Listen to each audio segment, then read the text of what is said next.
Hello, everyone, and welcome back to another episode of the 5 to 9 Job podcast. I'm your host, Raymond, and this episode is a continuation of our series, our New Year's resolution series. We all know the New Year is here, and with it comes this whole wave of resolutions. But if we are being true to ourselves, how many of those resolutions actually stick beyond, let me say, like February, you know? And as I was going through my whole resolution phase, I thought to myself, why is that? Like, why is it that even when we have the good intentions, we have sworn it and we want it, it doesn't turn out that way? That we want to go through the whole year and be this kind of person, but we fail. Well, if we are being honest again, most of these resolutions fail because they are either too vague, they are too many, or we don't have the right strategy to follow through.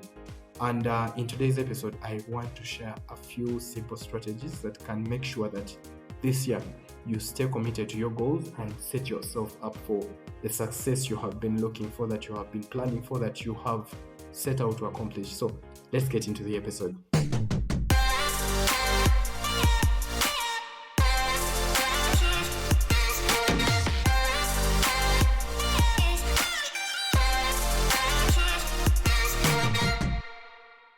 Okay, welcome back to the podcast. Today's episode is on how to commit to your New Year's resolutions and how to set yourself up for success. So let's break it down into easy to follow steps.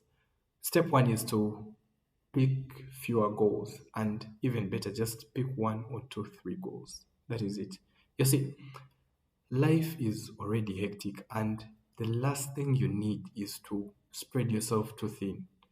You would be better off picking three goals that excite you, that challenge you, and are meaningful than having this whole list of resolutions that are just there to, I don't know, fill space. So, whether it's advancing your career or improving your health or learning a new skill, keeping it simple will just keep it all manageable for you.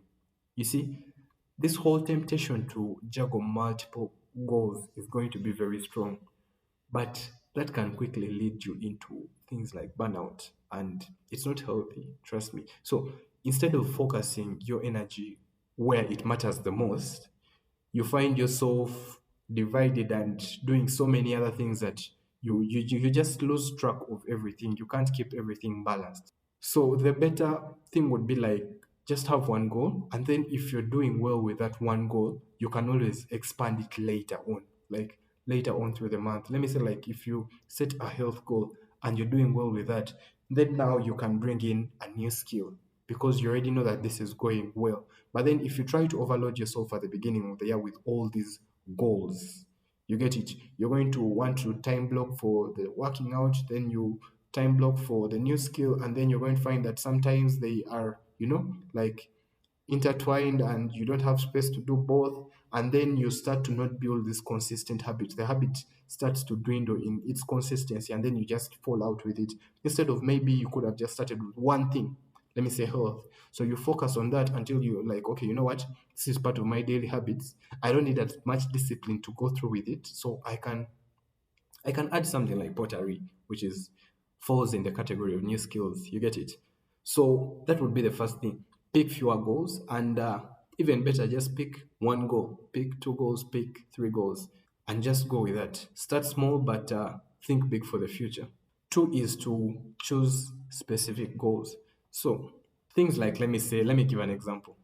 Be nicer to people or exercise more might sound very good on paper. Guys, I'm going to be nicer to people this year. It sounds good, but they are very vague and very easy to overlook. You get it? So, to succeed or to like stick with that whole thing of being a nicer person this year, you're going to need clarity. You're going to need to define your goal with precision. So instead of just, let me say, being nicer, commit to taking, let me say, 5 minutes every day to ask a colleague about their day, or to offer help on a project, or to just find out how they are doing. You get it? Eh? You could even take it a notch up and say, I would approach a stranger and and do one act of kindness a day or something like that. That is being more specific in your goal. So let me say, or let me just use another relatable example. Let me say you want to exercise. I want to exercise more. That is very vague. The better way to do that would be to pick a specific workout routine and schedule it into your calendar. So you say something like, I want to, let me say, play tennis. It's going to be tennis for me always, you guys. Okay, so let me say in the area of exercise, I want to play tennis at least twice every week. So I know I am going to, let me say again, being more specific, I want to play tennis every Wednesday evening and every Sunday evening. So I'm going to make sure that the first thing I do is I make sure that I have my gear set for Wednesday and Sunday. That is all playing towards the goal. Because why? I have made it more specific. So I know that there is this whole structure that is going to be built around that whole specificity that is going to help you to actually achieve and go through with your goals. So the more specific your goal is, the easier it is to create a plan, to measure the progress. And if your goal is to read, let me say, like more books, commit to reading at least 10 pages every day, not just reading more. Reading more is very vague. So that is the second thing. Choose specific goals or make your goals very specific. Three is to write them down and share your goals. So there is a lot of power, by the way, in writing things down. And not just in your phone, I mean like physically in your book with a pen and paper. Studies show that people who write down their goals are more likely to achieve them. And though I think it was a Harvard study whereby they tracked these guys from, it was graduates, and then they told them to write down their goals, and then guys who hadn't written down, and then guys who hadn't what. So when they tracked them and saw the guys who let me say like had the best jobs were guys who had written them down and reviewed them or something like that. I can't specifically quote it and tell you the stats on it, but the study really showed that people who write down their goals are more likely to achieve them. But they don't stop there.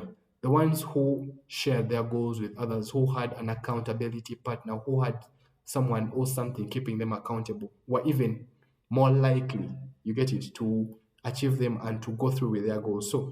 So when you announce it to friends, to family, or even on social media, which I wouldn't support on that part like well, but it does work. You see, when you announce something, when you put something out there, it adds another layer of accountability and pressure that helps you to go through with it, to not give up. You don't want to let yourself down, and you certainly don't want to lose in the face or in front of others. And like I said, I don't like the social media part, but I do have to also say that be careful who you tell. But definitely having an accountability partner or a coach or a mentor is a good way to solve this whole ambiguity. So instead of maybe doing social or telling a friend, family, or what, you could just have an accountability partner that could be anyone. You could have a coach, you could have a mentor. This whole act of sharing your goal will not only hold you accountable, but might actually even inspire others to join you on your journey. That's how we see celebrities get people to rally behind a cause or something. It is just because they shared their goal, and that is why I included this social media element. But just try to share it whatever way you are comfortable. I know there are people who feel comfortable sharing it with a friend, with a significant other, with a mentor, with a coach, and then there are people who do social media. It works for me personally. Yeah, when I say things on this podcast, they hold me accountable. So yeah, just write down your goal and make sure you share it. Four is to combine forces. So the basic premise on this is that we are social creatures, and there is strength in numbers. There is definitely strength in numbers. It's irrefutable. So let others, or find a way to let others participate in your goal. Let me say, for example, if you have committed to being kinder at work, you can challenge your team to join you, or you can challenge your friend, or even better, if you are married, you can challenge your you can challenge your significant other to join you. Like, yo, madam, you're like, you know what? I think we should do this being nicer challenge. You guys, keep in mind that I'm talking as a single man. So, yeah, if your goal is, let me use another example, fitness related, invite a friend or, someone to just join you in your workout. So, It helps you to actually, when you have this shared commitment, it makes it more fun, but it reinforces your resolve, and it also acts as this whole accountability loop that helps you to be more consistent with it. So when you combine forces, when you have someone else that is, pumping you up, someone else that is keeping you accountable, someone else that helps to make the activity more fun, it helps you, it reinforces that resolution that you have set. So we are definitely more likely to stick with the habit if we are doing it in a group or with someone else. So just think about it, whether it is accountability partners, whether it is workout buddies, or even just sharing a meal plan. It can literally increase your chances of success. And the best part is it helps you to build that support group. You could make a friend out of it at work. So yeah. Anyway, those are the 4 tips I have for you. So let's just go through them one more time. So, one is to pick fewer goals, another one is to make them specific, and then write them down, share them, and then just combine forces. Get someone to get a rugby team to be around you so that you can win. So, once again, take a moment to choose fewer goals that matter to you, commit to them, write them down, share them with someone, and maybe even invite them to join you. I promise that you'll be more likely to stick with it. And if you do, you're going to find that setting goals becomes and achieving them becomes less intimidating, and the goals literally become more achievable. So I hope this formula works for you. It is definitely simple and I have seen it work for people.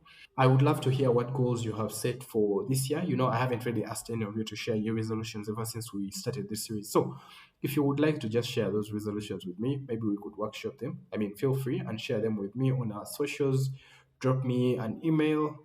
But for everyone that has been listening to the series, let's go on. There's a few more episodes I have for this series. If you haven't listened to the episodes before, I would encourage you to go back. I think we are at like the 50th or 60th episode. Or if I've jumbled out the order, just know there are other episodes in this series. So go back and listen to them. For this specific one, if you want to keep coming back to it, make sure you bookmark it, you save it for the podcast, subscribe, like, comment, and wow, I've said a lot, but until the next episode, keep committing to your goals, stay focused, and as always, keep being bold. See you in the next episode. Bye bye.